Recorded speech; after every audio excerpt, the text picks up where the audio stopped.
the council, they decide about settlements. And Obama got all mad at him and walked out of the meeting and said, look, I'm going off to have dinner. If you change your policies and come up with something, then let me know. And basically, and he said, really snubbed our best ally. Yeah, he said, I'm going off for dinner. And he also said, you know, if you need to make any telephone calls, go ahead and use the phone. Oh, that's nice. And the report I got for Netanyahu's advisors or whatever said, don't make any calls. Don't use that phone. My goodness. That's right. They went back to the Israeli embassy to make phone calls. They didn't trust the White House. Then you say, John Boutillier and Boots Blast, the same thing happened with the Afghan president. That's true. Remember a few months ago, there were all these stories coming out about how the White House and Karzai were at odds, and Karzai was so mad at the way he was treated by the Obama administration that he even said, if this continues, I may join the Taliban. Yes. Now, this guy's supposed to be our ally and has been since 9/11. Yeah, it could be that he's corrupt. Hey, I'm so surprised. In the Middle East, a leader is corrupt.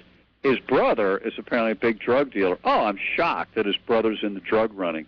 If you're going to go to Afghanistan, you better wake up. And this is not going to be, you know, the city council of Portsmouth, New Hampshire. All right, this is going to be a different world.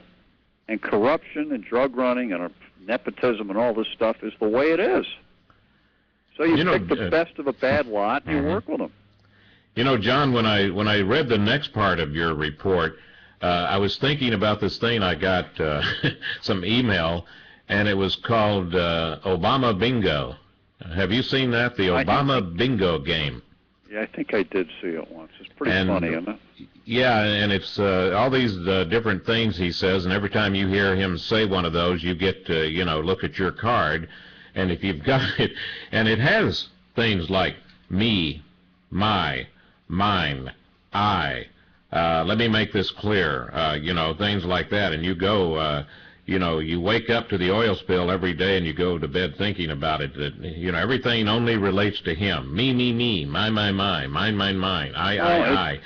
And, you know, I mean, I looked at that press conference last Thursday, Chuck, when he had the first press conference in 10 months, by the way. That's another reason. Yeah, 305 days, I think it was, or something like that. And I think that's another reason the media is giving him grief. They kind of wonder, well, what is it with this guy? He can't answer questions. So he has the press conference, and it became apparent that he was using the press conference to try to convince us that he does care about the oil spill. Now, I think that's not what a president should be spending his time on.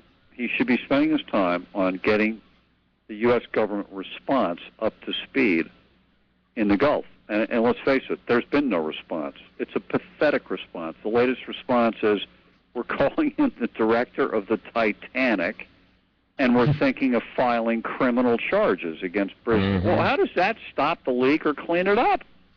Yeah, and, you know, you say you were watching the press conference. If you watch any time he takes questions, number one, it's always a female first. Okay, maybe that's, you know, like a buffer, I don't know, or maybe he's just being a gentleman. But the lady reporter asked him a question, and he had to have gone 10, 12, or 15 minutes on that first question. It was once again a speech, like, you know, just answer her and move on to somebody else. And then, of course, when they get to the SASTAC question, well, we're going to be making, you know, a statement on that. And blah, instead of just saying, let me level with you. I plan to tell you tomorrow, but I'll go ahead and tell you today since you reporters are here. Yes, Clinton approached him, but then, you know, he knows what's happening, and he waits and releases it the next day. Right. Well, they didn't want to step on their own story, because the headline they wanted coming out of the press conference was, I care about the Gulf.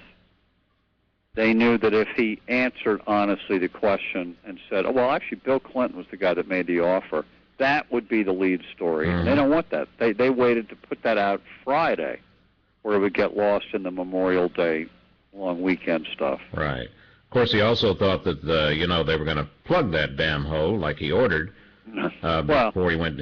He had pretty reliable information that we're gonna stop it, but this is gonna work. Chuck, I don't know if you know that the war in Afghanistan is not really going that well. So I heard that the White House is bringing Sylvester Stallone and Chuck Norris in to get their advice on how to run the war. And we're coming up on a break here, and you and I'm trying to think, Dick. Is it Dick Morris? Yeah. Dick Morris. I see he's got a headline out right out of my article. That is it.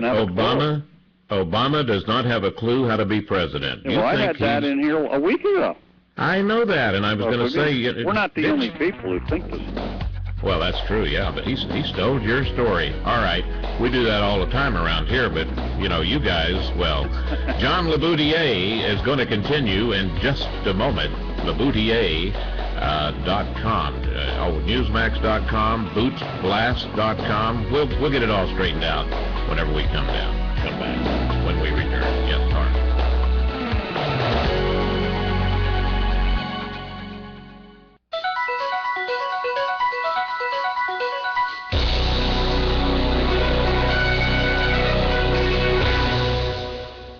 This is a special alert to all Americans who own a vehicle with less than 120,000 miles with an auto warranty about to expire or no warranty coverage at all. Due to